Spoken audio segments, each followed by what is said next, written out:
NEET aspirant का दुख सिर्फ वही समझ सकता है जो एक स्पीशी याद करके 10 भूल जाए।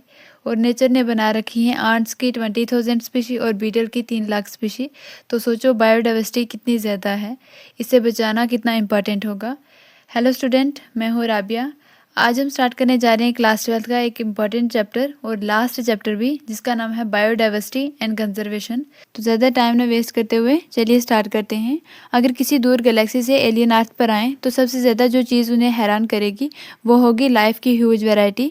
इंसान भी आज तक इस डाइवर्सिटी से अमेज्ड है। सोचो, आंट्स की जो है मोर देन 20,000 स्पीशी हैं, बीटल्स की 3 लाख स्पीशी हैं, फिशेस की 28,000 स्पीशी हैं और ऑर्किड्स की 20,000 स्पीशी हैं नियरली। ठीक है।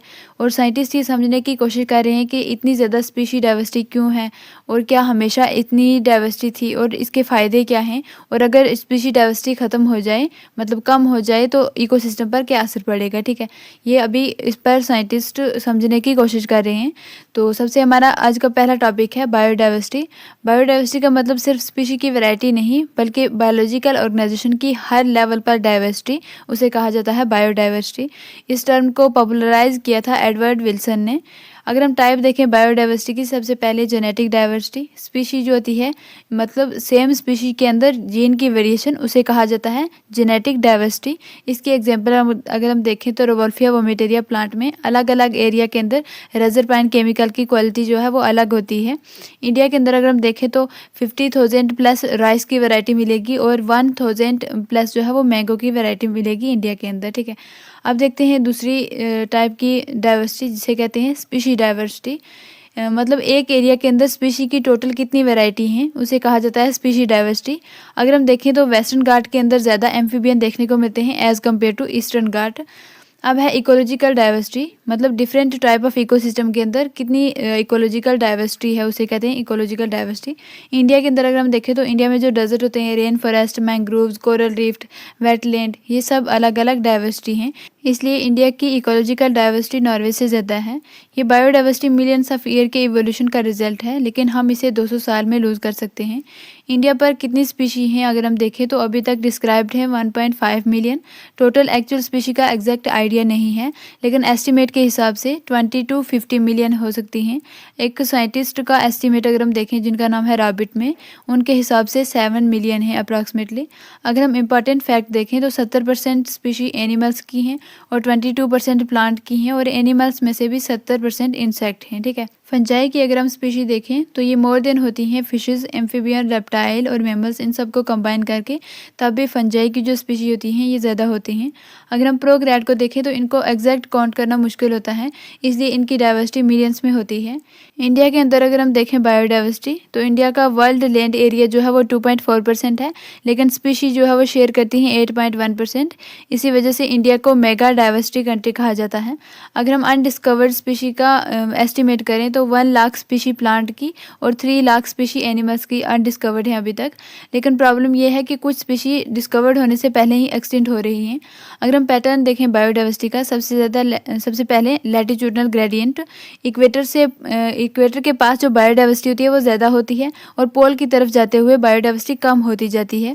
अगर हम इसके एग्जांपल देखें तो कोलंबिया के अंदर 1400 बर्ड की स्पीशी मिलती हैं और न्यूयॉर्क के अंदर 105 मिलती हैं, और ग्रीनलैंड के अंदर 56 मिलती हैं।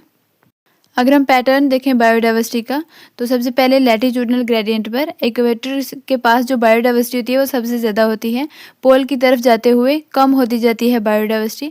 अगर हम एग्जांपल देखें तो कोलंबिया के अंदर 1400 बर्ड्स की स्पीशी मिलती है, इंडिया के अंदर 1200 प्लस मिलती हैं और न्यूयॉर्क के अंदर 105, ग्रीनलैंड के अंदर 56 स्पीशी देखने को मिलती है हमें बर्ड्स की। ठीक है। अगर हम देखें अमेजोन रेन फॉरेस्ट, जिसके अंदर हाईएस्ट बायोडाइवर्सिटी अर्थ के ऊपर, अमेजोन रेन फॉरेस्ट को कहा जाता है। ठीक है। रीज़न क्यों? क्योंकि why tropics have more diversity. क्या रीज़न है इनके पीछे? क्योंकि long evolutionary time, no ice age record इन जगहों पर, स्टेबल क्लाइमेट होता है, ज़्यादा सोलर एनर्जी और ज़्यादा प्रोडक्टिविटी होती है। ठीक है। अगर हम देखें स्पीशी एरिया रिलेशनशिप, एरिया बढ़ाने पर स्पीशी भी बढ़ती है, मतलब एक लिमिट तक। ठीक है। जितना हम एरिया बढ़ाएंगे उतनी हमें स्पीशी नई नई मिलेंगी, लेकिन एक लिमिट तक। इसका अगर हम फार्मूला देखें तो log s is equal to log c plus z log a। Small area के अंदर z की वैल्यू होती है 0.1 से 0.2 तक, और लार्ज एरिया मतलब कंटिनेंट के अंदर z की वैल्यू होगी 0.6 से लेकर 1.2 तक। अगर हम स्टीप स्लोप देखें तो एरिया बढ़ाने पर स्पीशी बहुत ज़्यादा फास्ट बढ़ती है, तो जो स्लोप है वो स्टीप हो जाएगा, ठीक है। अगर हम इंपॉर्टेंस देखें स्पीशी डाइवर्सिटी की, जितनी ज़्यादा स्पीशी होंगी उतना इकोसिस्टम ज़्यादा स्टेबल होगा, प्रोडक्टिविटी स्टेबल रहेगी और डिस्टर्बेंस जल्दी रिकवर होता है, एलियन स्पीशी का इन्वेजन भी कम होगा, ठीक है।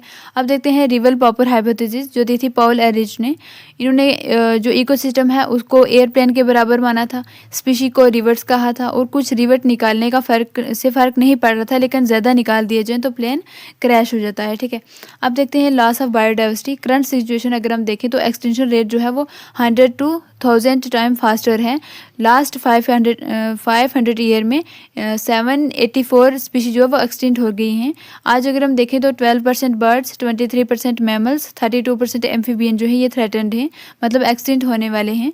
अगर ऐसा ही चलता रहा तो नेक्स्ट 100 ईयर में 50% स्पीशीज जो है वो एक्सटिंक्ट हो जाएंगी।